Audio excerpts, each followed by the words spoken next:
Well, Adi, thank you so much for joining me on the ODAT Chad podcast. Thanks for having me. I almost stumbled on the name of my own podcast because I was thinking so hard, oh, I'm going to try to pronounce his name correctly. Sorry, I just did that to you.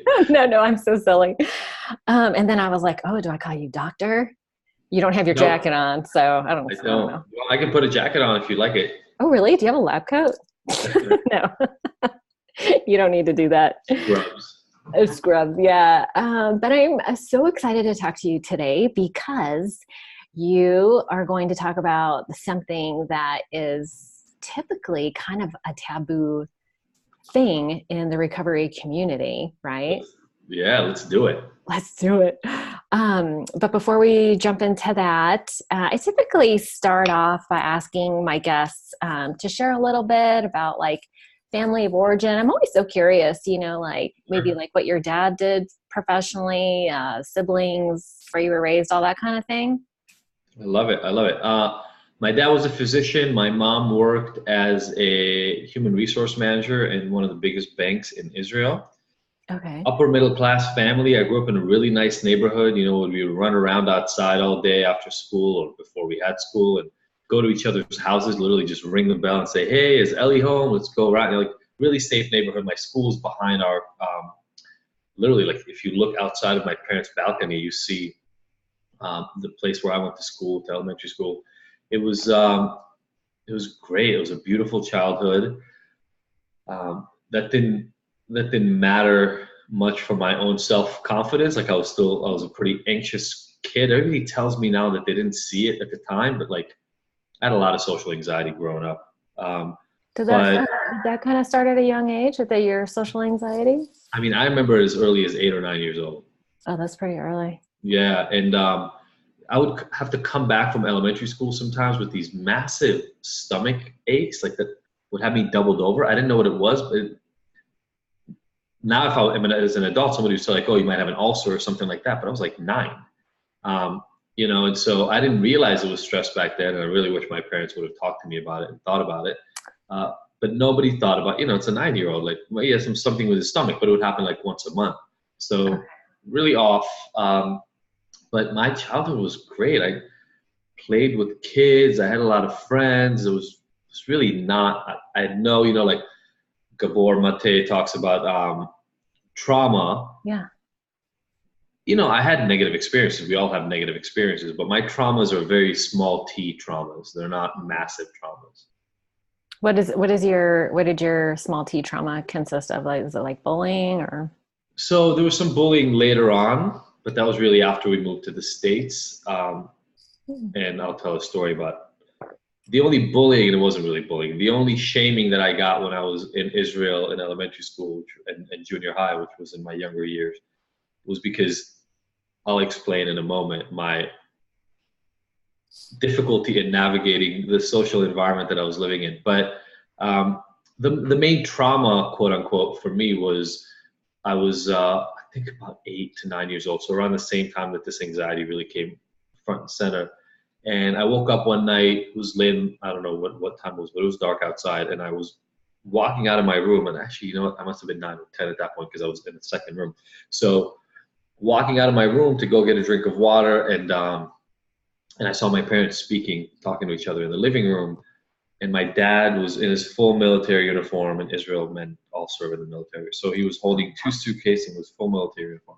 And they were talking. It wasn't really clear what they were talking about, but it was also obvious that it was a little stressful. So I went back to bed, didn't go get any water. The next morning when I woke up, my mom told my sister and I, she woke us up, she told us that our dad left. And we were like, what do you mean? He goes to work every morning. Like, why is that a big deal? He goes, no, he left. He's not coming back.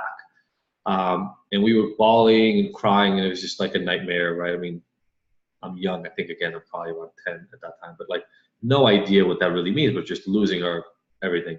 And he came back a few days later. Nobody talked about it. Nobody mentioned anything. He was just back in our lives 2-3 days later as if nothing happened. And actually nobody talked about it until I was in my 20s. And, the shock of, it was the first time that I realized that that dads could leave, that mom and dad don't have to stay together forever. It caused a lot of anxiety and stress. So that was one thing. And I'm then sorry to interrupt you, but did you not have friends or anything who got divorced or? not that early. Okay. Definitely not that early. I mean, later on Wow. in life, I had them, but it was, to be honest, it was even weirder because they didn't get divorced. So it was like, I knew something was wrong. And then my mom started talking to me about everything that was wrong in the relationship. But like, they didn't get divorced. I had way too much insight into what was going on with the relationship, which might be why I went into psychology later, because I became a really good confidant for my mom. Um, but I heard really uncomfortable things, and I learned to hate my dad from whenever that happened till I was like 25, 26. Oh, geez. What kind of things? I mean, my mom talking about her depression and wanting to kill herself, and how my dad was an asshole, like all these things that, you know, Yeah, the parents should not be sharing with their children, but they should work out on their own. Um, exactly. so, so it was, again, that's a thing about for all of us, right? It didn't feel hard at the time. It just felt like reality at the time. But Right. now I've dealt with hundreds and hundreds and hundreds of clients and people who were sexually abused for years with their Yeah. children and beaten by their parents. Like, so very small t trauma, right? Like what I went through was an emotional experience that was singular and it wasn't explained and it caused me anxiety and stress, no doubt. But it's different than my dad raping me on a regular basis. It's just like, it's qualitatively different. It is, but it's so interesting that, that's, that security that was threatened, right? And if did you say you were already experiencing anxiety when your dad left? It was, Or I was it mean, right around the it kind of same all started time? around the same time. And, it's so long ago, it's hard for me to Yeah. pinpoint where what started, but it started around the same time. And, Yeah. and yeah, I mean, definitely security, definitely look for a young boy growing up to really hate his dad and like hate. I didn't, when I talked about him, I talked about how I hate him, not about how I don't like spending time with him. I hated him Right. for what he did to our family. That's not a really healthy place for a boy to grow up. So yeah, emotionally it was taxing and it caused a big rift in the family. And what I realized later is it caused me to rebel against my dad Oh, yeah. because I wanted to sort of show him that he had no power over me. So later on in life, I would literally do things to spite him, which, that's painful. It causes pain for the family. So again, I try to really maintain, my childhood was relatively clean and safe compared to a lot of the people that I work with. And yet it caused emotional pain and stressors. And that definitely set me off on a path that, and also my dad was a really high performer. So he did really, really well in Mm. life always. And he made sure that he pushed you to do really, really well. And so it was one of those things where one of the stories I tell everybody all the time is I showed home with a 97 score on a math test early, like third grade or fourth grade or something. And my dad's first words out of his mouth were, "What happened to the other 3 points? Where'd you lose the 3 points?" And Wow. again, I don't even know that he was being an asshole. He was just like, "Oh, where'd you lose points?" But he didn't say, "Wow, that's amazing, congratulations. Right. Let's look at the test." He said, "Where'd you lose?" And so in my mind, it put on this idea of, be perfect or don't do anything at all anyway. And so a lot of that kind of created this really a pretty, when you understand that, and I believe that this is true, and I like that you asked this at the beginning, when you understand where somebody came from, Mm-hmm. you have a pretty easy time understanding how the rest of their life played out the way that it did. And so Absolutely. I was a perfectionist who was never going to be perfect, and smart but unmotivated, because if you're not going to be perfect, then why do anything at all? Hated my dad, was enmeshed with my mom, like just a complex way of growing up. And with my social anxiety, that led to the first time that somebody gave me alcohol. How old were you when that happened? I was 14.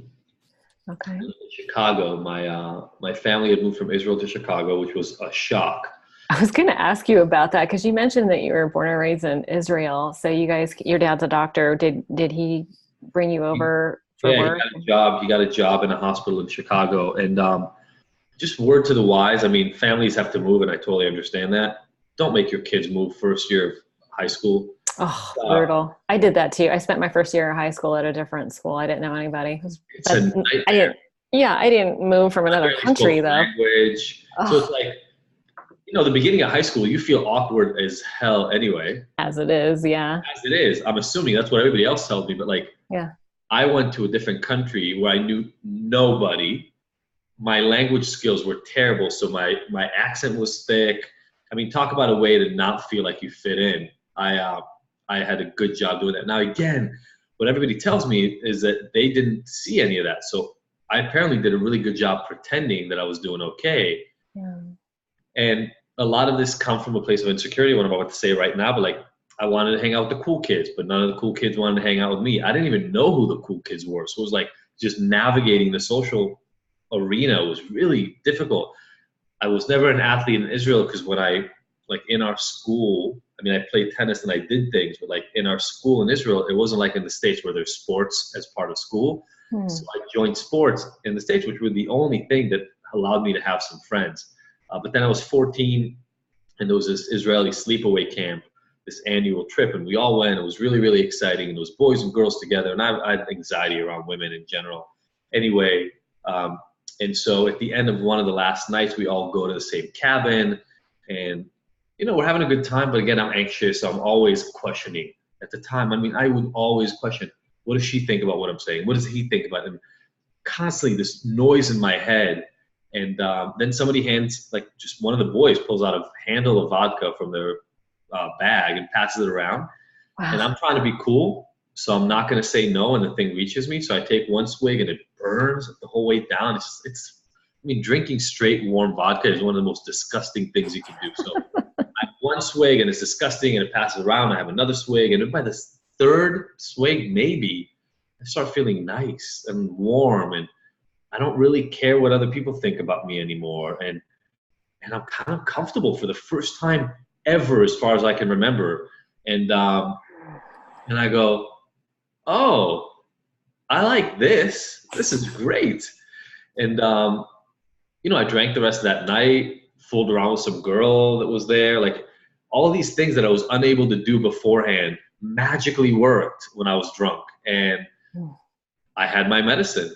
I just had my medicine. So when we went back home, I found out actually a bunch of my friends in Chicago were already drinking. I just wasn't invited to those parties because I wasn't one of the cool kids who drank. So almost every weekend we would drink. And then we moved again to another high school in New York. No, it was actually better because now I had a persona, like an American persona, right? Like when I moved from Israel, I didn't even know how to act in the States. But now my chameleon self, the part of me that knows how to pretend, it was really pretty good at pretending now. And I had alcohol. So like I could find friends easily. You go to a party, you get wasted with people, you're a friend, nobody cares. I mean, that's one of the reasons why a lot of kids use early is like, if I smoke a joint with you, then we have something in common and now we can be friends. So pretty much the same thing happened. We're sitting around a circle with a bunch of friends. This girl that I really liked is sitting right next to us. She hands me a joint. I don't even know what weed is, honestly. And we'd all drank earlier. She hands me the joint. I take some puffs. I don't really feel anything the first time, but now I'm smoking. And now it's like, that's the new thing I do. So now I drink and I smoke. And by the time I got to college, I was drinking and smoking pretty much every day. Smoking a lot. Like I was smoking a lot of weed. A lot of weed. I loved weed. Yeah, it's funny because now, anyway, it makes me really paranoid now. So now it's like legal everywhere, and my girlfriend. Apparently, you have a girlfriend and a wife? Yeah, apparently. Wow, honey. Yeah, I didn't mean scandalous. That. My wife Sophie, likes smoking weed, but she'll smoke it like once a week, twice a week. And can we just address that real quick, because this is the taboo thing that we were going to talk about. Oh yeah, sure. We already entered it. Yeah, we kind of stumbled on it, and so I thought maybe I'd call it out since you mentioned. Well, so I'll tell you, she always wanted me to smoke with her, and I'll talk about the other non-abstinence thing here in a second. But I told her for years, and I'll tell the story of how I knew this. I told her for years, I'm like, babe, you don't want me to smoke weed with you. I'm not a good stoner. Like I'm not somebody you want to hang out with when I'm stoned. It's not your get down. I get it. She didn't believe it. And then one day she's like, come on, smoke with me. So I take a hit or two. I think we were hanging out with a friend, like a close friend. And I take a hit or two. I live in California now too, and it's like the weed here is insane. It's just ridiculous. And so I take a hit, maybe two. Like within 3 minutes, I'm paranoid and anxious and scared and freaking out. I'm like sitting in the corner looking around. I'm even worse than I was when I was 10. You're a terrible stoner. I'm a catatonic, nervous mess. And so that's what happens when I smoke. And so it's funny. My wife will every once in a while still think that she wants me to smoke with her. And maybe once a year, maybe twice a year, I'll give in to the social pressure. Because look, we all have social pressure. And then I go, yep, told you, didn't want this. Like, I'm going to go upstairs to the bedroom and just hang out by myself. Bye. All later. I'm just going to go stare at the corner for a little while. We'll talk about shame in a minute. And I don't have shame anymore around any of these topics. So I don't fall into this spiral that I used to before, which is like, oh my God, I'm not going to be okay. Everybody thinks I'm weird. What's going to happen to me? Now I'm like, you know what? The drug is being crazy. Just go upstairs, rest, and you'll be fine. So that was high school. I got into college, like I said, and I was smoking and drinking all the time. And that was normal. Like around my group of friends, that was not weird. You know, I know not everybody does that in college, but a good portion of people, like 50 to 60% of people do. Yeah. My friends, it was one of those college rooms. You'd walk into the room and just weed smoke. Like, where did you go to school? I started out in University of New York, SUNY Buffalo, which is State University of New York in Buffalo. Okay. I started there. I did 2 years there, and then I moved to UCLA. Got it. Okay. That's a good school. You were hanging out with stoners at UCLA? Kind of badass. No. Well, there were a lot of stoners at UCLA, but when I moved to UCLA, it actually gave me a little break because I was so bad. But I mean, I went through a major depression too when I was in Buffalo. I had my first breakup, you know, that like, oh, sure. Breakup, the one where you think your life is falling apart and you'll never find anybody and you just lost the love of your life. So when I went through that depression, I found coke and mushrooms and acid, and I just did anything I could. I mean, look, I found out when I was 14 that when I don't feel right, I take something and I feel better. So then I just kept finding new things to make me feel the way I wanted to. But when I moved to UCLA, I didn't know anybody that did all those drugs. And while some people might have the balls to just walk up to anybody random in college, just be like, hey, do you know where I can get some coke or whatever? Remember, I'm socially anxious. So I show back up and I'm sober. I never learned how to not be socially anxious because I always used drugs to deal with that. So I showed up socially anxious. So I went back to drinking. I was still drinking a little bit because college kids and everybody was drinking. But that was it for a little while until all the wheels came off. How old were you when all the wheels came off? 20, 21 years old is probably the range. And when I say the wheels came off, I found ecstasy, which is what Molly is called now, but like at the time it was called ecstasy, MDMA, and then I found meth. And I ended up selling both of them, getting heavily addicted to meth. Like I was addicted to meth for about 5 years. And the last 3 years I was using all day, every day. I was already out of college and I just literally just sold drugs and did drugs for 3 years of my life. And I don't think I was sober unless actually even when I was passed out, I wasn't sober. I was just passed out. But I would either be asleep or messed up. Right. No, that's meth is brutal. Meth is so hard. Such a tough addiction. It was. And a lot of the people that come to me for help now come to me for meth because obviously they hear the story and they know I can relate. Yeah, no, that's really prevalent. How did you get off meth? Well, so I sold it for a long time. Because of that rebellious streak that I had, I'd gotten arrested here and there. I got arrested in Buffalo for shoplifting. I got arrested for carrying drugs when I was in LA driving on a Halloween night, like back from a strip club. Like it was just me and the police didn't get along super well. And we're better now. Like now at least I don't have to be scared of them. But you're not scared of them.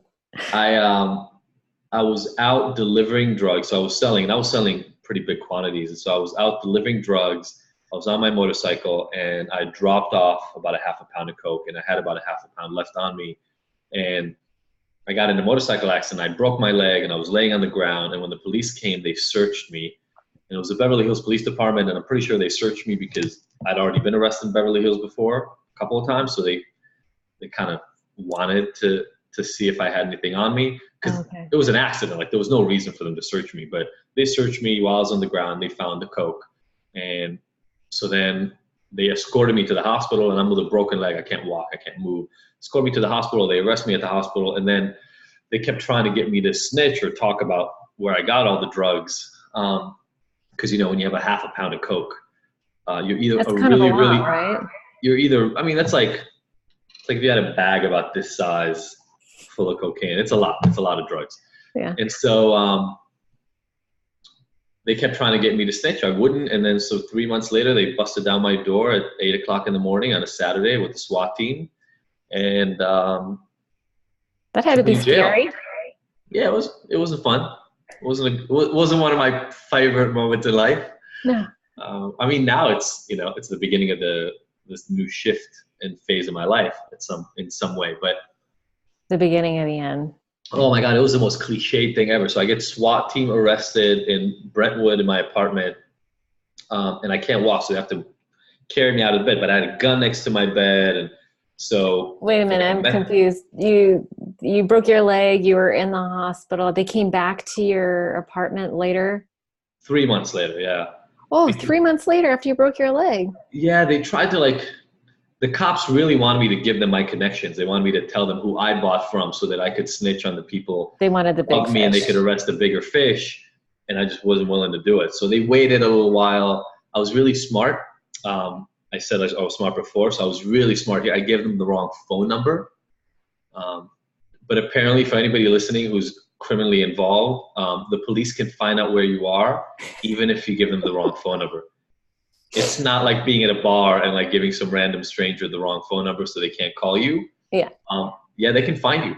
Oh, yeah. They're very clever that way. They are. They're good. Apparently, they have access to information. Shocking. I know. So they busted down my door, and then they take me up. They pick me up from bed. So I have a gun next to the bed, meth pipe, like it's a mess. And they pick me up out of bed, and they put me in my living room. And so I wish I had a picture of this, because it would go really, really well with this story. But there was like this black leather couch, and I'm sitting on a black leather couch. And remember when you were in college and people had the like wall size posters? Sure. Like, not the regular size posters, the ones that would cover an entire wall. Like a mural. Yeah, it was almost like a mural. So I had one of those right behind that couch. Do you want to guess what it was of? What was it? Scarface movie. And it was a scene where Al Pacino is sitting there like with a gun in his hand, and he's tatted. He's got a bandage because he got shot.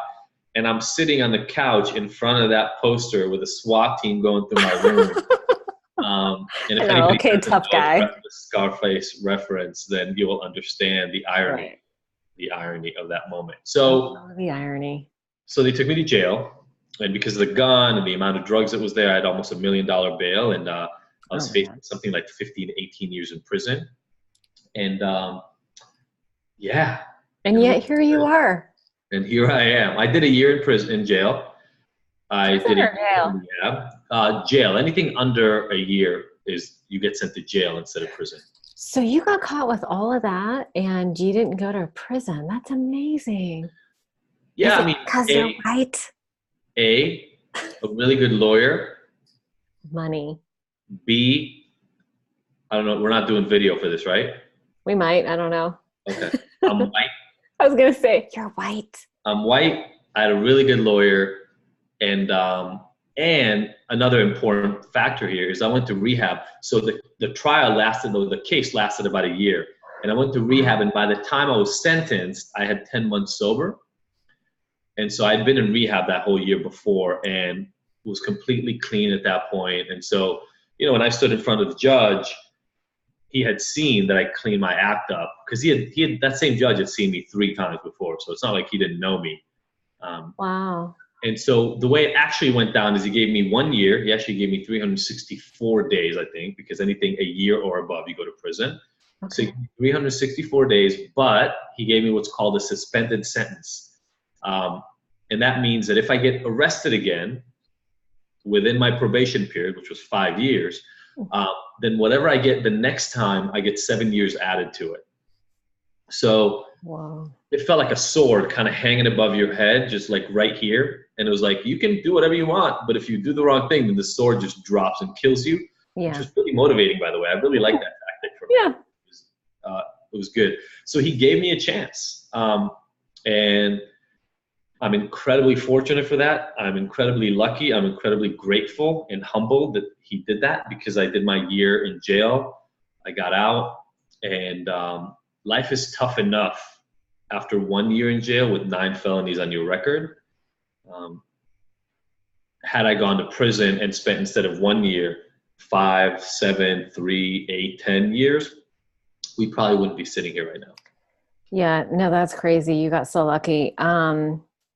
Okay, but I have questions. So before you did your year in jail, you had done a year in rehab? Yeah, so it started like this. I got sent to my first rehab where I was at for 3 months. 1 month of just everybody's regular kind of rehab. It was traditional 12-step based rehab. And 90 days. Okay. it was really the only thing that nobody like offered me options. It was like, here's where you're going to go, right? So I went. I didn't know any of the language. I mean, I had clients who'd gone to rehab, right? Because I was a drug dealer, so I had clients who'd gone to rehab. Clients. But like my customers, Right. my customers would tell me, hey, I can't score from you anymore They had because to I'm break up with you. cool. You don't come by then. Whatever. Yeah. And then, every once in a while, one of them like would drive back after rehab and be like, hey, what do you have? Like, so that's the only thing I really knew about it. Mm. But I got indoctrinated very quickly. Like within the first group that I sat in that rehab, I was told I'm an addict, and that's why I'm there, is because I'm addicted and I'm an addict and I will always be an addict. And that Did you disagree? Did you disagree that you were an addict? I mean, if I can be honest, I just wanted to get the hell out of the circle while everybody's like, why are you here? Tell us why you're here. What brought you here? And I'm like, I'm giving them normal people answers, right? Like, well, I got arrested and my lawyer told me that I need to go to rehab. Nope, that's not why you're here. Why are you here? Well, I'm addicted to meth and I want to quit. Nope, that's not why you're here. Why are you here? Well, my parents really want me to get clean because they're really upset. I'm giving them like the answers that you would give a normal human being when you don't understand 12-step language or like addiction treatment language. And eventually, what felt like 45 minutes later, but was probably 5 minutes later, they go, you're an addict. That's why you're here. And I was like, oh, okay. And it's like somebody told me the Aladdin, password. It was like, Yeah. You just oh, wanted off the hot seat, right? yeah, like Alibaba and the 40 Thieves, right? I'm like, abracadabra, opens the door. I'm an addict. Cool. And then, they take you to a meeting every day. So you wake up and you go to a meeting, you go to sleep, you go to a meeting, and every day before you're allowed to talk at a meeting, my name is Adi and I'm an addict. So it's kind of like it got indoctrinated very quickly. I was there for a month and everything was pretty good. It took me a few days to really clean up. I was having sleep problems, etc. But Everybody has sleep problems in the beginning, huh? yeah, I mean, I was coming off of meth, so I would have thought that maybe not. But after the first week of passing out, I was having a hard time. And so a month in, they let me go back to work, but I was a musician as far as everybody knew. Like other than being a drug dealer, I was a musician. So going back to work and going to the studio, it was my studio. So I just took my car and went to the studio. And within like 3-4 days, I found stuff that was left over in the studio. Nobody went with me to clean it up or anything. So I put it away. At that point, were you like you're learning how to blend in and do the chameleon thing and tell them what they want to hear so they, stop putting you under the interrogation spotlight. But are you feeling anything on the inside? Like, I want to be different. I don't want to do drugs anymore. Was All there? I knew at the time, no, all I knew at the time was I don't want to end up in prison for 15 years. Okay. But even with that, I go to my studio and I find some stuff. And I know what to do when I find some stuff, right? Like, there's no better trigger than your actual drug. So I find a baggie and then I put it aside, but within a couple of days I'm using it and I'm just fucking around. Like, I didn't even know this. Sorry, can I say that? Sure. Yeah. I didn't even know it at the time, but I also had like what now people are calling sex addiction, but like a real compulsive porn thing. And like, it all goes together. Like, It I mean, the reason does. I started drinking was because I was nervous around girls. The reason I used porn was because I was nervous around girls. I didn't know how to talk to them. So it all went together. It And I was does. not in a place yet. First of all, I wasn't in a place yet where I was ready to go to work. Secondly, no offense to the vast majority of people in the vast majority of treatment places that I've seen, they didn't even know to dig into the complexity of things. Nobody asked me about sex. Nobody asked me about porn. I was there for meth. They dealt with the thing that was there. They said, you're an addict, go to the meetings. That was the thing. So I went back to the studio. I have a question. Please. So you mentioned that the rehab facility that you went to was 12-step oriented. And, I mean, typically if you do they have you like get a sponsor and work steps and do the inventory? Because the sex conduct is part of, doing the inventory. Sure. Do they not do that with you? Yeah, but no, first of all, a couple of things. Almost nobody finishes the 12 steps when they're in rehab because you're there for like a month or 3 weeks. Mm-hmm. Nobody finishes the steps. You do like step 1, maybe 2. You don't get into the inventory at all. I mean, it's not that you don't get into it, but again, we can get into some of the specifics. Look, who your sponsor is has a huge impact on what kind of experience you'll have in the 12 steps. Agreed. Right? Because it all depends on what your sponsor asks of you. We were just told to go to meetings. We went to meetings. Some people got sponsors. I'll be perfectly honest. I don't even remember if I got a sponsor in that first rehab. We had 12-step meetings in the house and 12-step meetings outside the house. We had 12-step meeting-like things in the house. Mm-hmm. And we exercised. And yeah, it was pretty basic. It was like, okay, you went to meetings, and did they want you to get a sponsor? Yes, but they kind of wanted you to do like step 1, 2, maybe 3. Step 4 and 5, which is what you're talking about, it takes people weeks and months to do sometimes. And so to get that done within these first 30 days, but I wasn't there for 30 days. I ended up being there for 3 total months. Mm-hmm. But I'll tell you where the chameleon part came in, because I knew I wanted to stay out of trouble, but I was using again. But I also knew I didn't want to go back into prison. So I apparently played it off pretty well for 2 more months in rehab, and nobody knew that I was using every day. You were using while you were in rehab.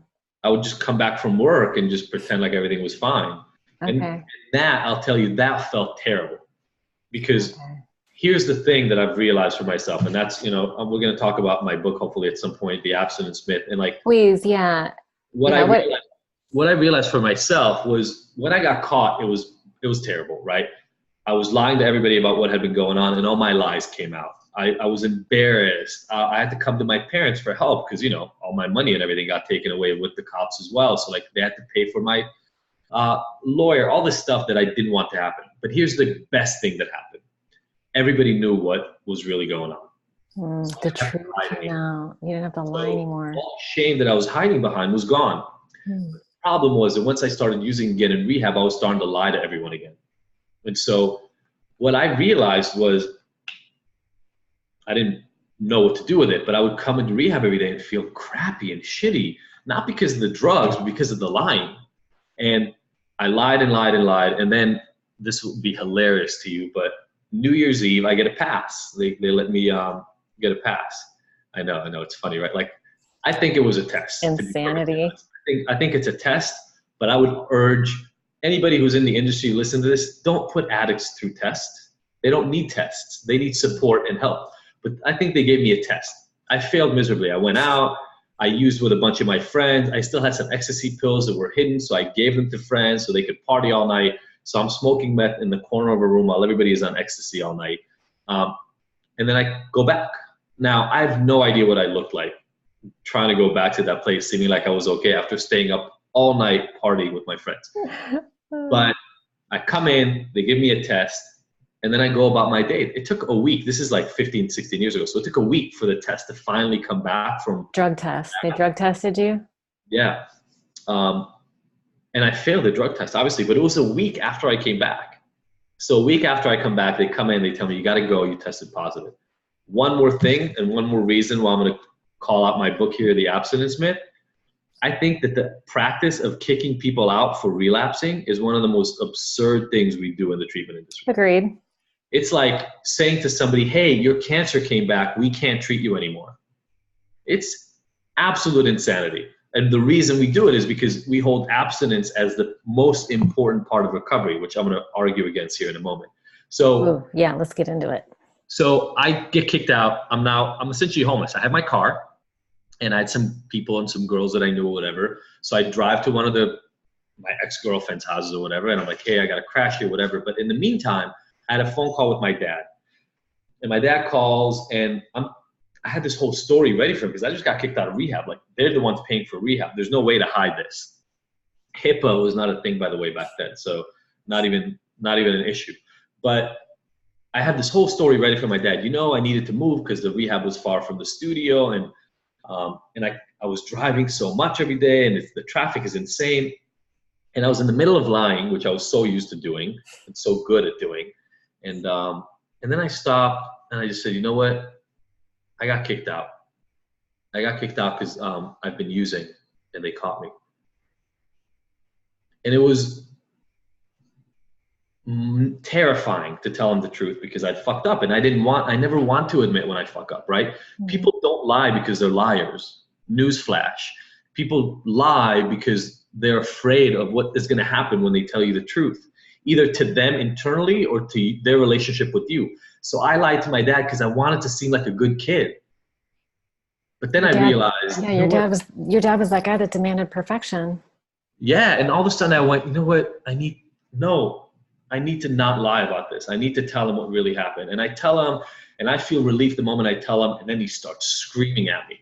Now my dad didn't scream, but he starts screaming at me like, "What the hell's wrong with you? You're crazy. You're insane. You just threw away 3 months and like $30,000, which is, for 1999, $2,000. It's a lot of 2,000.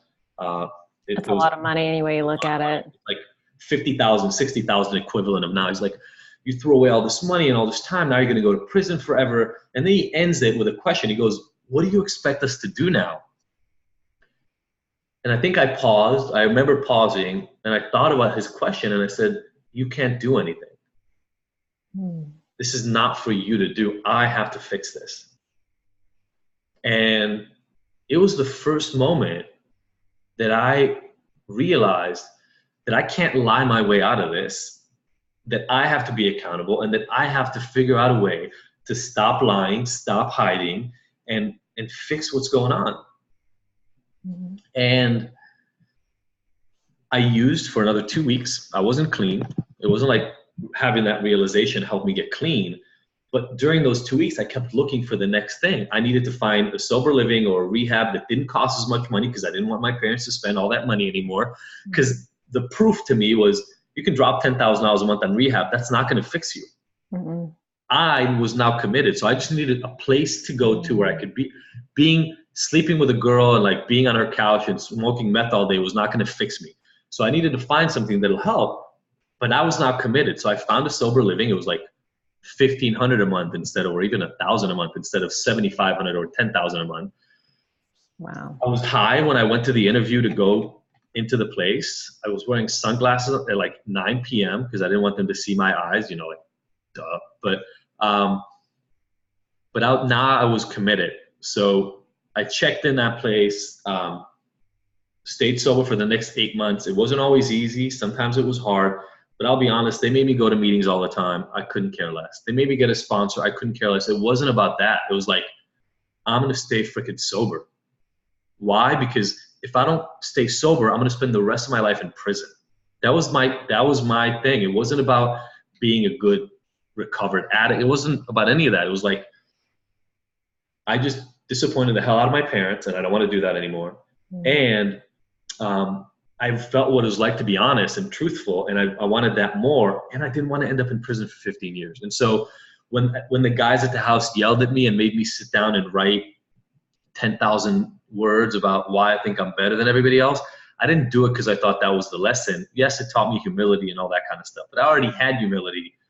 I got beaten down and almost went homeless, and I'm about to spend a decade in prison.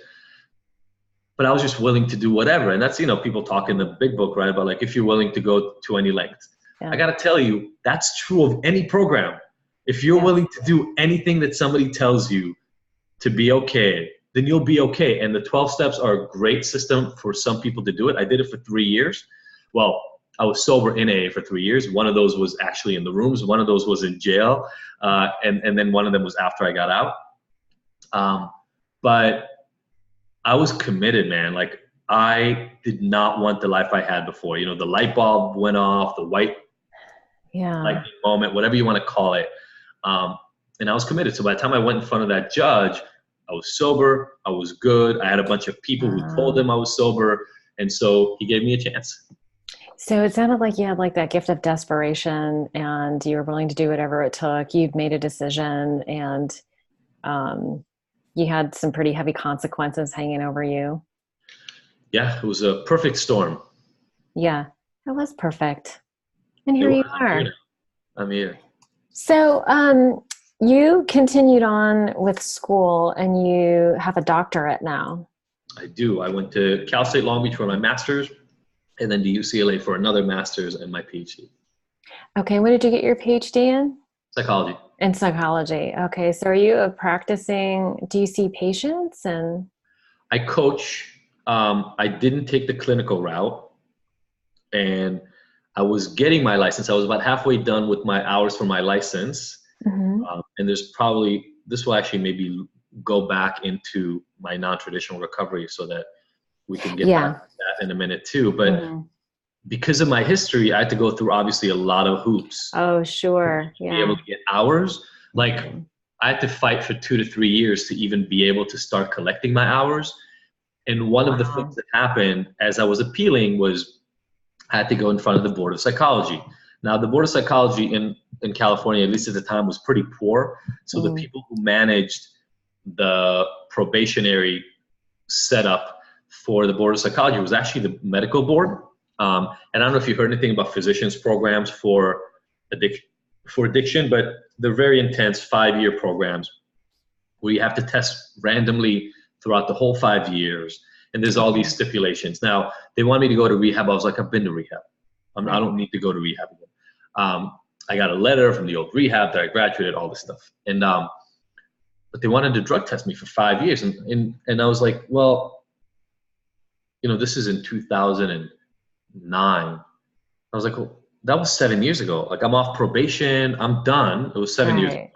And, you know, they wanted me to still go into this program where I have to drug test all the time. And so I started it because I really, really wanted my license. And so I started the program.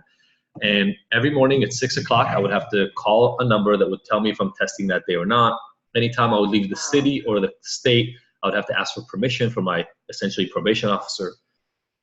And I was teaching at Cal State Long Beach. I was teaching at UCLA. I was seeing clients at the Matrix Institute in West LA. I was TAing. I was doing research. I was really active and doing really, really well in life. And what I realized pretty quickly was that calling that number every day and having to report to a probation officer and having to fill in forms that show that I haven't been out of the state or doing anything illegal, in a split second, it put me right back to that place that I was at when I got out of jail. Yeah. And it was, would you say that it was like a shameful experience? Like it was starting to foster shame or? It just enveloped me with shame. Yeah. Because I was doing very well by all measures up until that moment. But all of a sudden, every morning I'm being reminded that I'm a fuck up. Every morning I'm being reminded that. Every time my parents ask, hey, can you come visit us in New York? I'm like, oh, I'm a fuck up. Let me ask my probation officer. And then sometimes they say yes and sometimes they say no. And if they say yes, they go, well, you have to find a drug lab in New York where you can do the testing. And so it's like, I'm sure you were like, what am I doing? Not only did I get loaded up with shame, but the other thing that started happening was I would start having sneaky thoughts in my head. Because here's the thing. Yeah. I'm not sober. Okay. I've been drinking again since 2002. I got arrested, went to rehab in 2003. 2005, I was in school. Since 2007.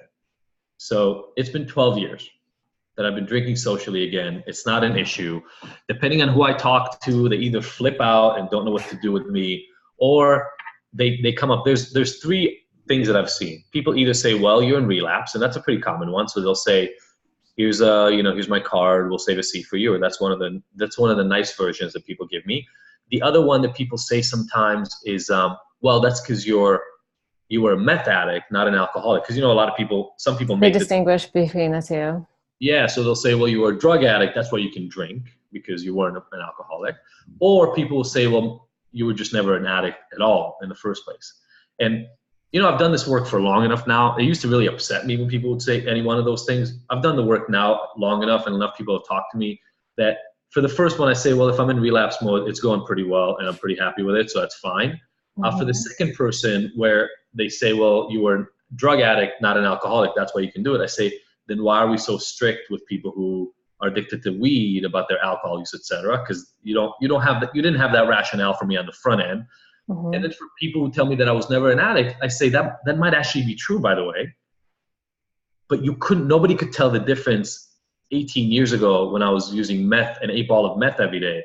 So if I wasn't an addict, a drug dealer, meth using convict, just imagine how many other people were misjudging as addicts and telling them that they're this special kind of person who can only do 1 or 2 or 3 kinds of things in the world to get better, and misjudging them. And I don't really care which one of the answers is true, or maybe there's another answer, which is the fourth one that I think might be true, which is I was addicted, and then I did a lot of stuff to deal with the core shame, the reasons behind the lying, the deeply ingrained fears that I had about what other people will think of me, or am I good enough, etc. And I did so much work on myself that now when I drink, I'm not escaping myself.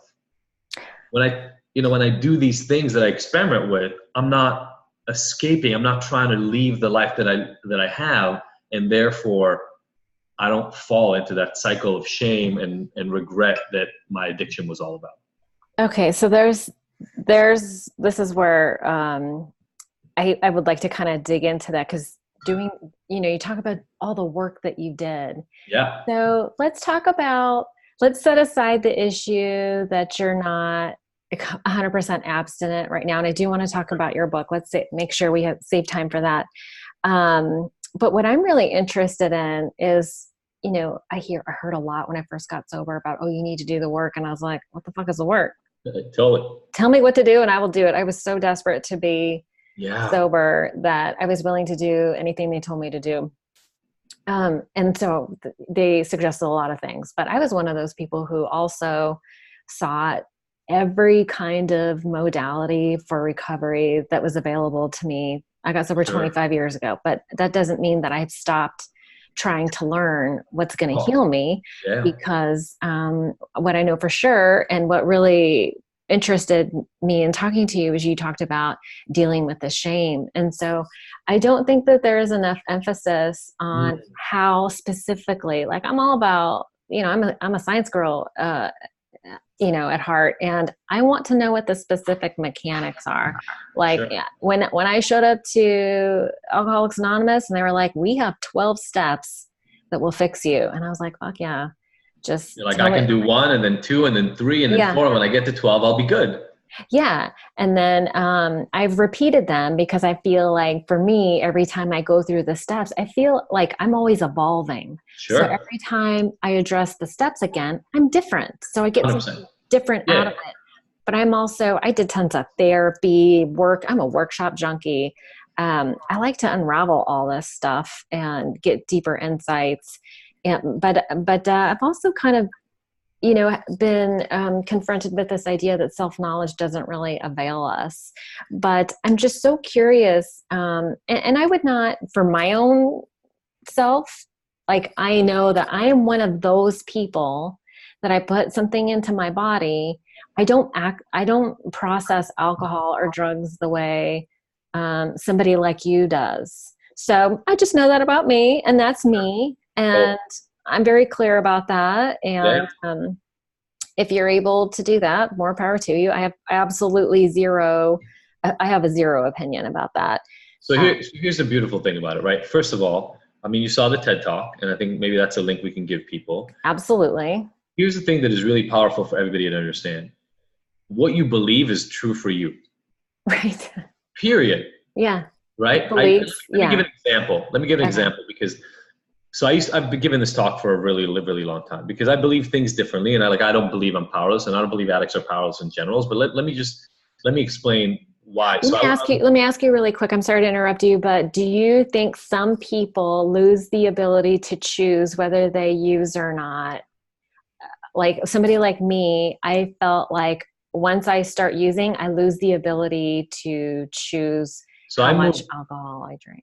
So I stay away almost always from, like, lose means you have zero ability.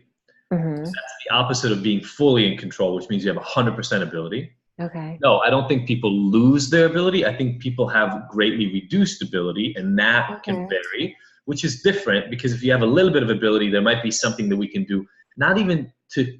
This is the thing where a lot of people get stuck. A lot of people think that because I call my book The Abstinence Myth, that I'm saying, hey, you should keep drinking. That's not what I'm saying. What I'm saying is we're focusing on the wrong thing. We're focusing on abstinence as if that is the holy grail of recovery, but it's not. The holy grail of recovery is becoming a whole person. I like that. Okay, so can we talk about how to become a whole person? 100%, 100%. So let me explain. I want to talk about the beliefs thing for a second. Okay, please. So when I used to give this talk, I would say, look, the way you look at the world changes the world. We know that. We've all Yes. known it for years. And I give, in my TED Talk, people can go and they can look at it, and I give studies on how, when teachers are told that a specific student is smart, that student becomes smarter, Yes. not pretend that they're smarter. It's not only that the teacher believes they're smarter, the student's IQ is more likely to go up if you believe that they're smart. What does this mean? And there are a lot of examples. I give a few of them in the There's talk. a ton, and it's all very scientific, which I totally appreciate. Yes. So what does this mean? And we all know this once we think about this for a split second. If you're surrounded by people who think you're a loser, you're going to be a loser. Yeah. If you're surrounded by people who think you're amazing, it's almost like you feel like you're better. You have more energy. Now, when I used to give this talk or a similar talk to it, the way I would always say is like, look, what you believe is true. Now, it's not like if you believe you could fly, but if you believe that you're really good at math, you'll be better at math than you would have been if the same exact person believed they are bad at math, right? And we Hmm. all know that this is true because we've all gone through these experiences in life where our context changes, the environment that we're in changes, and we change. Our brains are so amazing at thinking we're consistent, but we change all the time. But here's the thing: when I would give that talk, like even that talk alone was TED Talk was 5-6 years ago. So I use that example in the talk, like not in the talk, but with a lot of people that I speak to about this, where it's not like you believe that you could fly. And then what happened over the last 5-6 years is people invented that squirrel suit. You've seen those guys with the Oh, squirrel suits? sure. They Yeah. go base jumping. Yeah. They die a lot, but yeah, I've seen them. I mean, not a lot, but they die. But here's the thing is, they're flying. Yeah. Now, by the way, humans have also learned, like, I'm taking a plane to Atlanta in a week and a half. Actually, I'm taking a plane to DC in a day. So, like, we actually learned how to fly a long time ago. But when I said it, I meant, like, flap your Flap wings your kind of arms. fly. Yeah. But those guys with squirrel suits flap their arms and fly. There's people working on jetpacks for us right now to fly, and more people working on. So the only difference between me and those people is I didn't believe that we could fly, and those people did. And Hmm. because they believed that they could fly, they figured out a way to fly. So I've now removed all boundaries to this conversation because what I understand now is what you believe is true for you. It doesn't have to be true for anybody else. So you're right. You can't drink because you believe that once you drink, something changes in you. And I don't know if that's true outside of you, but it's Hmm. true in your head. So it's true. Does that make sense? Yeah. And quite honestly, like things are going so well, I don't feel the need to drink. Of course, and why would you? Uh, So here's the difference between, like, me reinforcing the fact that people should drink and me having a very different conversation, which is this. We live in a country, and this is the crux of this entire book, and then we can talk about how to become whole, and we'll leave your people with that. And okay. I'll give you a link for people to get an assessment that I give people to figure out where to start doing the work for themselves. How about Oh, that? fun. Okay. So here's the thing. We live in a country where there are at least about 30 million people who struggle with one addiction or another. Okay. Okay? If you extend it to problematic substance users, we're really closer to 60 million. But Mhm. let's stay with the really hardcore ones.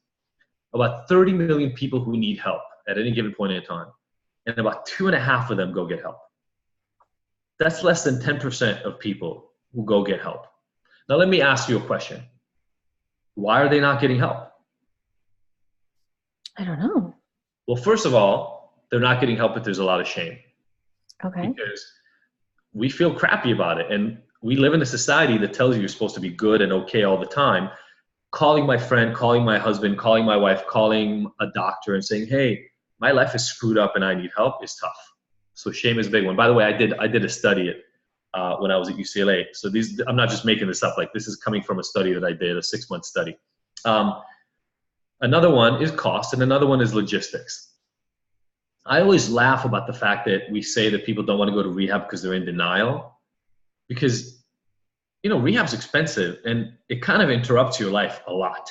Mm-hmm. If you go to traditional residential treatment, which is what everybody thinks of as rehab, you got to go away for 30 or 60 or 90 days. Like, could you leave your life behind right now for 30 days?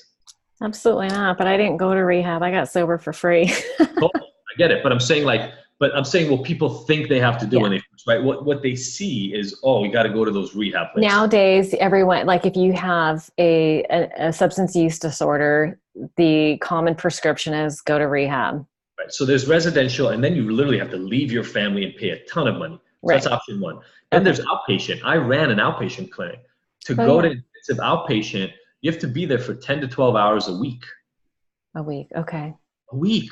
Like, my schedule is pretty full. Like, to do 12 hours of anything a week, I'd have to be super committed. So that's the second piece.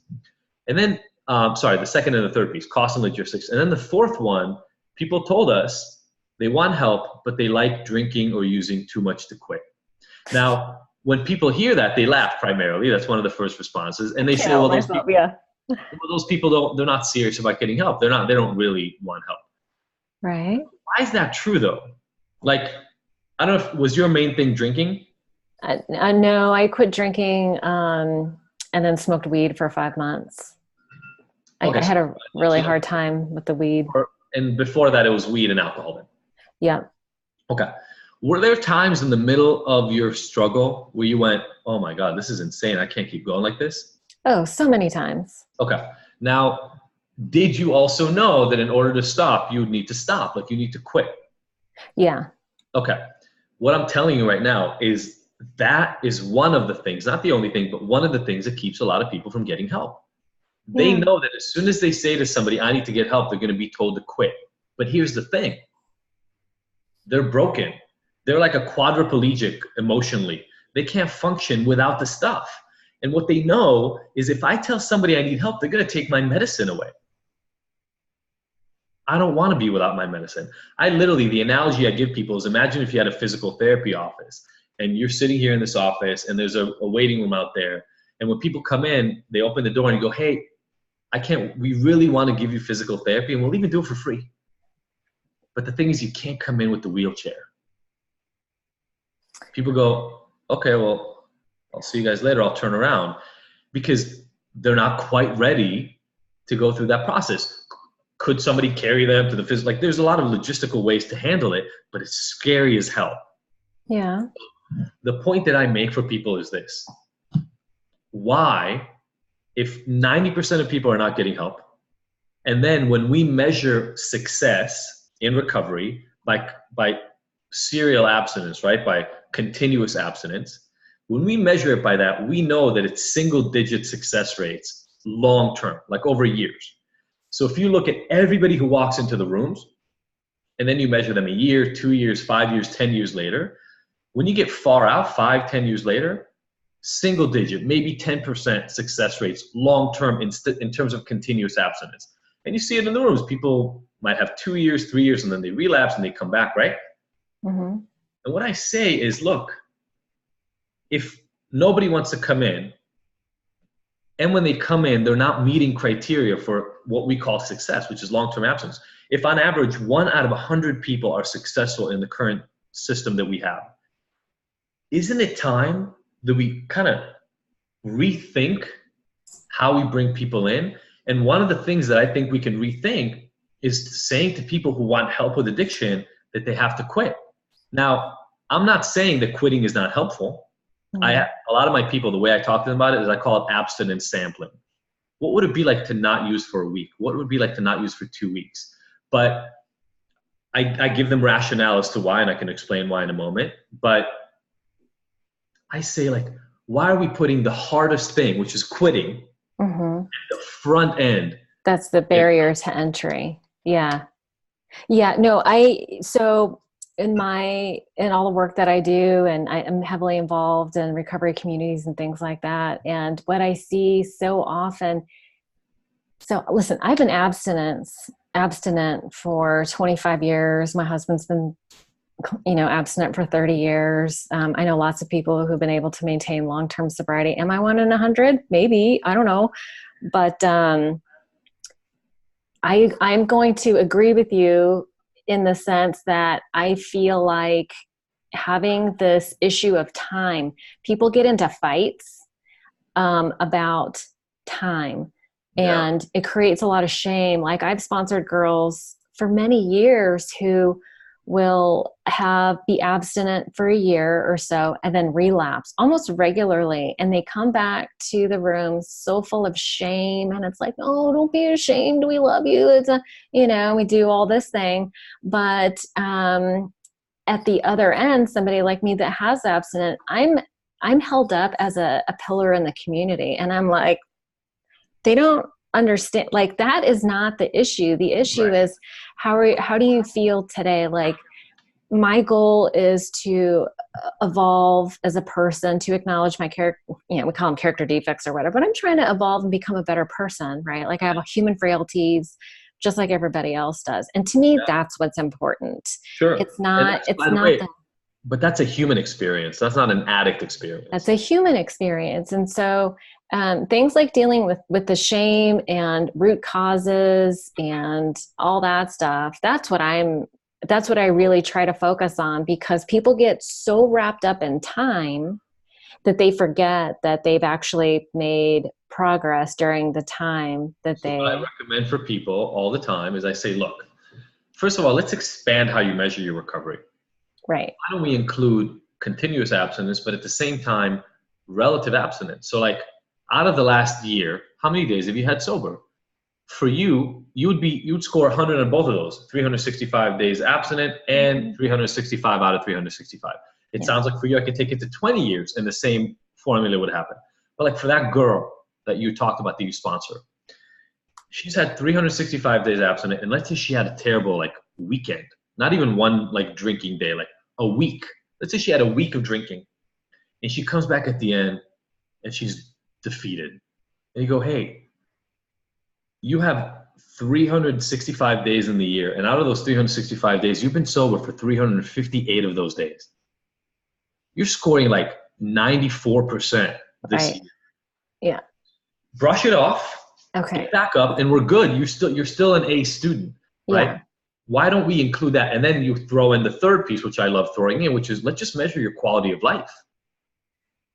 What was life like before? Do you have a job now? How are your relationships? How much fun and recreation and self-care are you having? What's your career like and your finances? Like, let's have a roundabout measurement of your recovery. Measuring all of your recovery by how many days sober you have is insane. So Now, here's the thing here's a hiccup this is why I'm squirming in my seat a little bit, is because I have women in my life who, let's say the girl that I'm talking about relapses, and she drives drunk, she has an accident, that happened? yeah, I mean, I know people, I know another lady who every time she drinks has like a near-death experience. Like, she goes so far left with her, like, she could be sober for a period of time, and when she relapses so hardcore that it's Why do you think like, that happens? why does she go You left know so why that hard? happens. Why do you think that happens? Why did she go so hard? And it goes back to like what we were talking about. She has like all this unresolved stuff She that feels when so she ashamed and uses, so broken that when she has to turn to alcohol again, the only words in her head are, you're a failure, you're a piece of shit, you've always been a piece of shit, and this is just proof. yeah. And so it scares me when some people scare me when they relapse. I've been to too many funerals. They told me when I first got sober, if you stick around AA long enough, you'll go to a lot of funerals. And I have, and I've seen people. So there's like, like you were saying, that there's like a spectrum. Sure. And I feel like a lot, I feel like the people that you're addressing are in one slice of the spectrum where, you know They what I mean? absolutely could be. But let me present, just, can I be devil's advocate here for a Which is second? why I don't think AA is for everybody. Totally. And I would be a huge fan if we just had a menu of options and somebody said, what do you want to try? Oh, you tried that already. It didn't work. Try something else. But let me Right. be devil's advocate on that piece. Okay. Let me hear it. You've been to a lot of funerals, right? I have. Those funerals have been to people who are in AA. Yes. So they've been pitched on the idea that what they have to do is stay sober no matter what, and it failed them Yes. miserably. So my suggestion is this, and again, I want to be clear. I don't know that AA failed them, but I know that they, for whatever reason, like were not able to, they were not able to resolve that shame or their core issues that you were talking about. Sure. So part of what I'm saying is you have to be really resilient within AA and have a good sponsor and in my opinion, pursue some things potentially outside of AA to help support. Absolutely. I So, pursued, like I was telling you earlier, like I did therapy and workshops and yeah. like I did Right. it. So you got your help from AA plus. Plus, yes. And what I'm saying is, because a lot of people say this to me, like I used to run in our old treatment center, we used to run a self-help group called Moderation Management for people who were not looking to stop drinking. They were looking to continue drinking, but moderately. And a lot of people would say, hey, the woman who started that program had a DUI accident where she killed a family, which, by the way, is 100% true. And they use that as an example that the program doesn't work. And what I would always say to them is, you know how many people die in AA all the time? That's the fact that somebody died who tried to work a program doesn't mean that the program doesn't work, but it goes beyond that. Let's say that even AA worked for 100% of the people that walked in. Let's just make that assumption, right? 100% of the people who really worked the program got sober for the rest of their lives, okay? If the reality of where we are right now is that still something like 85 to 89% of people are not even willing to try it, which is just how it is right now. Wouldn't we still want to offer other things just for the people who aren't willing? So to me, it's like, I don't want to be in competition with AA. I'm actually sad that people within, not you, but a lot of people within the program feel like my ideas or my recovery is so threatening to the concepts of traditional recovery that it's like they have to push it aside because if my thing lives, then AA can't live. And I don't understand the rationale. Like, if you have cancer, there are a bunch of different radiation techniques. There are a bunch of different neurochemicals that they can put in you to help reduce, right? Like, to give you, to essentially try to kill the cancerous cells. They don't go, hey, we've got this one thing. It's either going to work or it's not going to work. If it doesn't work, you die, and it was nice to know you. That's just not how we do things. But somehow in recovery, not you, you're doing an amazing job of being open-minded, but I've ran across people, and people comment on my stuff on Facebook all the time as if I'm somehow the devil. And all I'm saying is we are losing more and more people after every year. If you want one measurement of how I know we're failing, it's not even everything I gave before. If you just look at the overdose curve, we have been measuring it for about 30 to 40 years, and it's never really gone down. So it's exploded. So I think there's a stat that 70,000 people died from opioid overdose just in 1 year, and that is what, 3 times the number of people that died in Vietnam? Oh yeah, 3 times the number of people who died in Vietnam, but 4 times however many people died of opiate overdoses in this country a decade ago. So crazy. It's insane. And so all I'm saying is this, and you asked about how to be a whole person, so I want to touch on that for at least a couple of minutes, and then maybe we'll talk about the book for a second. Yeah, I'm going to get into some solution too. I mean, I could tell that you and I could debate this all day long, but I don't need to debate though. Like, I think what you said is right. My solution is right for some people. AA is right for some people. Yeah. And the problem is we don't have a test ahead of time to tell who it's right for. That's the problem. It's not like somebody can walk into a machine and we go, oh, you're an AA person. Oh, you're a moderation person, or you're a understanding your belief and eradicate your shame person. We just don't have the tools for that right now. But, for me, I want to lower the overdose rate. Like I want less people to die, and I want to do Okay. whatever I can for that. And so I'm in support of all the different groups that exist: Me too. Smart Recovery, AA, Yeah. Ignited Recovery, Life Ring, whatever you have, Refuge. Refuge Oh, Recovery. there's so many. Yeah. Bring it to the table, because Yeah. if your thing resonates with somebody, it'll be good. So really quickly, I'll talk about the ways that I found to destroy the shame that was holding me back and allow me to be a whole person and live the life I live. So first of all, a lot of education, right? I went to 9 years of school Mm. after everything, PhD in psychology and neuroscience. I learned about the brain. I learned about everything that I could. And here's what I figured out for myself and for everybody that I work with. There are just 3 simple principles. And Ignited Recovery has 9 steps. My joke is we give a 25% discount over the 12 steps. But even those 9 steps follow 3 really basic principles. Okay. The first Lay it one is, on me. the first one is honest exploration. Okay. A judgment-free examination. This is what you would call step 4 and 5. A Okay. judgment-free examination of how you got here. What brought you here? Now, I don't use character defects. I don't use any language. People hate that. Well, I don't use any language that suggests that I'm somehow bad as a person. Okay. To me, that's shaming, right? Okay. So it's like, Okay. if I'm defective, I'm broken and I'm not okay. Yeah. I think we're all okay. That doesn't mean we can't change, but none of us are defective. Okay. But there's still, I find out a lot of things I don't like about myself when I do honest exploration. When I go back and look at my life, what happened to me, what I did to other people, what I went through, what I've done to others, all that stuff. I make a list of that. That's honest exploration. And there's a whole, it's a The much process. more That's process. in the book. Is that in the book? So yeah, it starts off in the book, and then we have an online course where I guide you through it. But yes, it's in the book. Okay. So honest exploration, you need to understand how you got here. And then part of honest exploration is you really need to expand your understanding of recovery. That's like what I talked about before with don't measure it using one thing, measure it using a bunch of different things. So honest exploration is the first one. And then the second one is big, and it's radical acceptance. There's a book with that title. Oh, there is? That's Yeah. funny. I looked for it and I couldn't find it. I'll look for that again. Okay. So it's our second principle, and the idea there is you're going to find out a lot of things you don't like about yourself in honest exploration. Yeah. You're never going to be able to run away from them because they are you.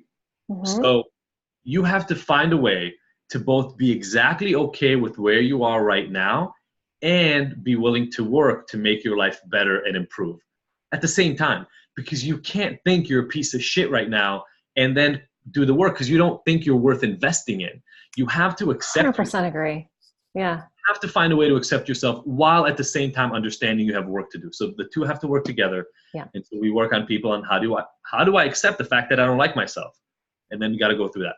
So, and then the last piece is individualized transformation. And for that, the way I think of it is there are dozens of tools. When I was doing research, I thought what I wanted to do was find out the right treatment for people. What I realized is there is no the right treatment for people. What there are a bunch of tools. And different people need a different mix of tools, in my opinion, based on my work, because different people have a mix of 4 different factors: biology, psychology, environment, and spirituality that are contributing to their addiction. Can you run those through me? Yeah, biology, psychology, environment, and spirituality. And the reason we keep fighting about what addiction is because addiction is not one thing. It never was one thing. Addiction is a unique mix in each of us of those 4 factors. And so if you have a lot of biology issues, then maybe you need medication and you need medication on those fronts. If you don't have a lot of biological issues, maybe medication is not even useful for you and it doesn't matter. Right. If you have a lot of big T trauma or really important little T trauma, you need a lot of psychology work and maybe some spirituality thrown in there. If you have a huge environmental influence, like you grew up in a violent area where a lot of drugs were being used and you learned about drug use from an early age, maybe shifting your environment is one of the most important factors. But like, I won't know that until I do a really good assessment on you and understand what's going on with you. And then you have tools. And just like a carpenter, a really good carpenter is completely useless without their tools, right? Like, you can know how to build a house without hammer and I don't even know the names of the tools, but like saws and circular saws, those things, and all the things those guys use, levels and all that. Without those things, you still can't build a house, even if you're a really good carpenter. Yeah, yeah. So once you figured out what happened to bring you here and you accepted that this is who you are and you're okay and you've done your best, but you need to move forward, you now have to identify the tools that work for you specifically and start applying them. I think this is brilliant. And that's how you become a whole person. I love this. I think this is brilliant. We kind of skipped over radical acceptance a little bit because for me, let me just share this one little thing. My makeup is that like I'm a doer. So as soon as I see something I don't like, I want to skip acceptance and just go right to doing. Like I have a sponsor who is brilliant, and she threw down the gauntlet. You know what she said to me? She said, you need to, can you love, it wasn't like you need to do this. It was like, can you love your unlovable parts? Because recovery is about recovering your whole self. Challenges and all like I had somebody call it human frailties, and that seemed like such a kinder, more loving, gentler way to go. Right. Yeah. So, but that has always been a challenge for me, is how do I love my unlovable parts? Is there a process, or what do you do? Let me give you a nice little tidbit that I think will help. Okay. You're not able to do anything but the best you can do all the time. That's all you're programmed to do. Right. And so when you're mad at what you did last week or how things turned out 16 years ago, just remember that you're looking at those behaviors through the eyes of now. Mm-hmm. At the time that it happened, you did the best you could do. Always. Mm-hmm. Because, your brain, somebody said this to me. I have a client who's part of a coupleship, and he's long-term recovery, so 27 years in AA. And he was saying to me the thing about, my disease wants to kill me. And I said, look, let's break this down, right? Your disease, you're anthropomorphizing your disease. You're making your disease a thing. Oh, what was that big word you just used? Anthropomorphizing. What is that? Anthropomorphizing is when we make an object have human emotions because we think of them as human. Well, your disease, what you're saying is it's a thing in your brain. Yeah. And let's be clear. Your brain doesn't want to kill you. Your brain wants to survive. That's actually all it wants, is to survive. Mm-hmm. The thing is that a long time ago, your brain learned that there's so much pain, too much pain, that it needs to reduce the pain to survive. And one of the ways to reduce the pain was to drink alcohol. Yeah. Was it a shitty idea? Okay, yeah, it was a shitty idea. But you didn't know it was a shitty idea when you learned about it. And so it seemed like a good idea, so you followed it. When I was 14 years old and somebody handed me a handle of vodka, I didn't know it was going to lead to meth use. And it's insane for me to think right now that 14-year-old should have understood that. And I hate, if I were to, I would hate that 14-year-old for the things that I know as a 42-year-old, and that's not fair. Mm-mm.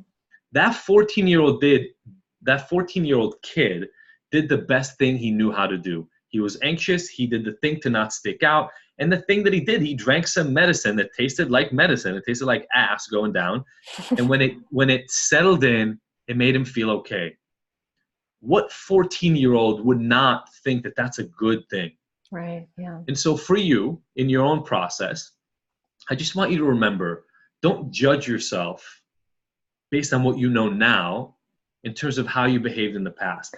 That is the lesson of life. Yeah, but can I give you so please. I don't so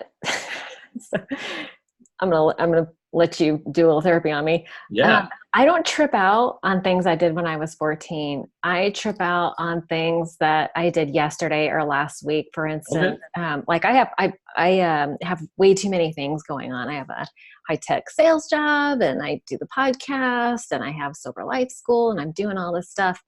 And every once in a while I get to this place where I'm like, I make myself crazy with all these things, and I recognize I'm doing all these things to myself. I'm like, how did I get here again? You know what I mean? It's like I'm running on self-will, self-sufficiency. I know how you got here. Are you ready to hear it? Okay. I'm so excited. So my question for you, and this is what we would do in honest exploration normally, is you learned somewhere that good people are busy. That if you stay busy, that means that you're good, you're on point, you're successful. Based. I'm in sales, right? Like I'm performance based. And that was ingrained in me as a child, that when I perform well, that's when I feel like I'm doing my purpose. Part of the way to judge if you're performing well, though, is to stay busy. Because there are people performing well managing their life on 7 hours of work a week. You learn busy is one of the ways. So part of the work to do here is go back to where you learned that. Walk yourself. There's a guy, Bruce Lipton. Have you ever heard of Bruce Lipton? I have, but I study so many people. I don't know what He he's has a book tied called to. The Biology of Belief. Oh, okay. And I had him on my podcast, and he had this really interesting, because I asked him, a lot of your beliefs get ingrained before you actually remember how they came out. And what he said was this: create a printout of your life, write out your behaviors, just really basic, objective. Okay. Like, I was really busy yesterday. I had 1,500 things to do, and I got 20 of them done, and then I hated myself for not doing more. Like, write a list, like if somebody from the outside was observing you, what they would write that you're doing, feeling, etc. Mm-hmm. That printout is a printout of how you see the world and how you believe the world should be. So you being busy, it doesn't matter that you are mad at yourself for being busy because you're stressed out about it. You're getting mad at the automatic way that you've learned to run in life. And the automatic way you learn to run in life is to be busy, to show people that you're doing stuff. And because of that, you're on point and you're successful. So one of the things you're going to end up having to do is accept that belief. Oh, I'm not going to try to change it? Well, before you can change it, you got to accept it. You've got to understand. I'm like, how do I fix it? Exactly. Because the first thing you got to do is you got to go, oh my God, my whole life, since I was blah, blah, blah, I've believed that this is how life works. I've believed that unless you're busy, you're lazy, you're unmotivated, you're weak, you're a failure. And I believe this with my core. And I remember being a kid and start walking yourself through the stories of what this was like. And first you got to accept it, because otherwise you're trying to run away from it and it'll come back to bite you. Yeah, I'm trying to fix it. So the first piece is you got to sit with it and you go, oh my God, that's why this happened in my life. And that's why this. Really sit with that belief and understand and allow it to penetrate that this is how you currently see the world. Now, in order to change the belief, there's not much you're going to be able to do to change the belief, but here's what you can do. I want you to start picking examples from the world of people you know, people you've seen in your whole life, people who don't seem to run around like chickens with their heads cut off. And yet you think of themselves as successes. You think of themselves as useful, happy winners. And I talk about, there are a couple of ways to change our beliefs. Some of them are really deep work, like hypnotic work and deep meditation work, and some of that. That's like you go in and it's like deep tissue. You massage the old muscle and then you get rid of the old belief and you put in new belief. That's hard work and it's doable. But one of the other ones is by absorption, by surrounding yourself with the new belief, because your mind is going to end up having to adjust to it over time. So I need you to really dig into the past and where has this been true elsewhere in your life, and really sit with it for a couple of days, maybe a week or so. Like, pick examples of. Are we going to have a follow-up session? And then what I want you to do is start saying to yourself, okay, I get it. This is my belief about the world. This is the lens through which I see the world. Where's that belief not true? And start picking people. Some of them could be people you know, some of them can be people you're exposed to in media, etc. But start understanding, start picking, like burning holes in that core belief. Because if you just make yourself not be as busy the way you believe the world runs right now, you're going to hate yourself. You're going to sit around and feel lazy. It's probably happened. If you try to take breaks or if you try to take time off, you probably have that voice, oh, you're lazy. You should be focusing on work right now. What are you doing sitting here watching TV, you know? That's exactly what happens. Like, so Sundays, I'm like, even God rested on Sunday. Right. So Sunday was today's Tuesday. So I binge watched for like half a day. I was like, I'm exhausted. I'm not doing one more thing. I have like 10 podcasts I have to edit. Like, I can't do it. I had to do it. I had to just binge watch. And that's okay, because here's the beautiful thing I know about you already. We just met, but I know this about you already. You'll get the work done. I do. You'll just get it done. So you don't have to worry about whether it'll get done or not. You'll get it done. Yeah. You know? Yeah. So you said it perfectly before. And when you do the steps, you go and you iterate through them. You do them multiple times. That's life. So every time you discover one of these beliefs, there's like a process you got to go through to uncover it. And then a whole new world opens in front of you, by the way. Just wait until the moment where you recognize the power of self-care and how you need, if you want to be happy in this recovery moving 20, 30 years forward, you better start taking better care of yourself. Well, listen, that is probably the one thing that's helped me to stay sober is my self-care game is pretty strong. Like, that's awesome. Yeah. That's great. But I do err on the side of too much, but, so it's all good. That's your disposition. None of us are perfect beings, right? That's what we all learned earlier in life. So it's not about trying to be perfect. It's about trying to get better. It's just trying to get better. Yeah. Evolve. Yeah. In many ways. I feel like I've taken up so much of your time. It's been fun. Yeah. You're fabulous to talk to. I could chew on your ear the rest of the day, but tell me what you want to tell me about your book. Sure. So, I mean, again, the book is really short. It's a 130-pager. It's meant for people who are struggling. They don't know what to do next. They've either tried everything. Yeah. Okay. They've either tried everything before and it hasn't worked, or they haven't tried anything because they're scared of it. Pick up the book. It's like there's like a 2.5, 3-page introduction, and then it's a little plan for you to move forward in your recovery and hopefully find relief finally. Super simple, and it's introduction to what I call the ignited recovery method. Ignited recovery method, and that's going through these 3 phases. 3 principles as 9 steps. Yeah, exactly. And I guess 9 steps, the discounted version. You like it, right? It's I do. I'm all about efficiency. Why pay for all 12 steps where you can pay for just 9? But look, for people who are listening right now and struggle with some of these concepts, essentially what we removed is we removed anything that has to do with God or higher power, and we removed powerlessness. My concepts are about empowerment, not about powerlessness. Okay. And I have no problem with faith, but faith is not part of my program. But you did mention spirituality. Absolutely. So I find, and spirituality for me, so I separate it out from faith, although some people find spirituality. Mm-hmm. For me, spirituality is about purpose, about contribution, about having something bigger than you, not a higher power, but something bigger than you. And something bigger than me is, I'm trying to think of examples right now. But it could be as big as helping feed the kids of the world, right? A purpose, a really big driven purpose, or it could be something smaller that is that serves you, if that makes sense. It does, absolutely. Sorry. No, I can edit this part out. I know you need to wrap up. That's fine. Sorry, you'll be able to edit this out, right? I will. That's fine. I've kept you on much longer than I had intended. They're fun though. It's a fun conversation, right? Yeah, absolutely. So look, I call the book The Abstinence Myth on purpose. I wanted to shock the hell out of people and make them be like, what's he talking about? So they'd open it up. But I'll tell you, here's what I want people to know. We give it away essentially for free. You just got to pay shipping and handling. It's $8. You can buy it on Amazon for $12.99. But if you go to theabstinenceMyth.com, you'll get it for $4 off. Because you just don't pay for the book. You pay for the shipping and the handling. Got it.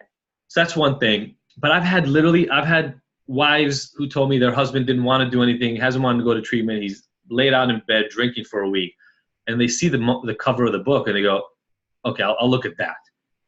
Because abstinence scares the hell out of them. And the fact that somebody wrote a book that says that they don't necessarily have to go to abstinence gets them in the door. I'm all for getting people in the door. I don't care what other people think about me for it. We need more help. And so I'm in for that. That's one piece about the book. The second piece about the book, look, it is an intro to what I do. And I want to tell you a couple of things. First of all, on the website, ignited.com, which is IGNTD.com. If you go there and just join our mailing list, you'll get one of the pieces of my course, which is our Wheel of Life assessment. And you can fill that out, and it'll give you a pretty good sense within 5 minutes of what areas of life you've been completely neglecting, and it's time to start paying attention to them. If you can fill that circle whole, you're doing pretty well in life. I'm like at 80, 85%. I feel pretty good about mine right now. And then if anybody's interested in following up, you yourself are struggling, or you have family members who are struggling, again, you either tried everything that there is and it's just not clicking, or you haven't tried it because it scares the crap out of you. I do the Ignited Recovery method in an online course, and that's ignitedrecovery.com, and it's IGNTD recovery. IGNTD. Yeah, recovery.com. Okay. And that's it. You know, look, we're all here for the same purpose, and that purpose is to save more people from a life of misery or death. And I love people like you who can understand, hey, I have this arsenal of things that have worked for me, and I love them, and I want everybody to find their arsenal of things that has worked for them. I agree wholeheartedly. I love this resource. I can't wait to go and check it out. I'm going to take my wheel of assessment myself. Absolutely. I might have to have you back on for a follow-up after. But listen, thank you so much. What an interesting conversation. I'm going to be thinking about this for quite a while. I can't wait to publish it. I'll leave links in the show notes to all your resources. And what's the best way for people to get a hold of you? Are you on social media or just through your website? I'm all over social media at Dr. Jaffe, Dr. Jaffe. Okay. And then there's a website at djaffe.com. Perfect. I'm pretty easy to find online. Yeah, I would imagine. Okay. Listen, thank you so much for your time. What a great conversation. I love the work that you're doing, and, you know, stay strong. Keep doing what you're doing. You too. All right. Thank you so much. Bye. Bye. All right.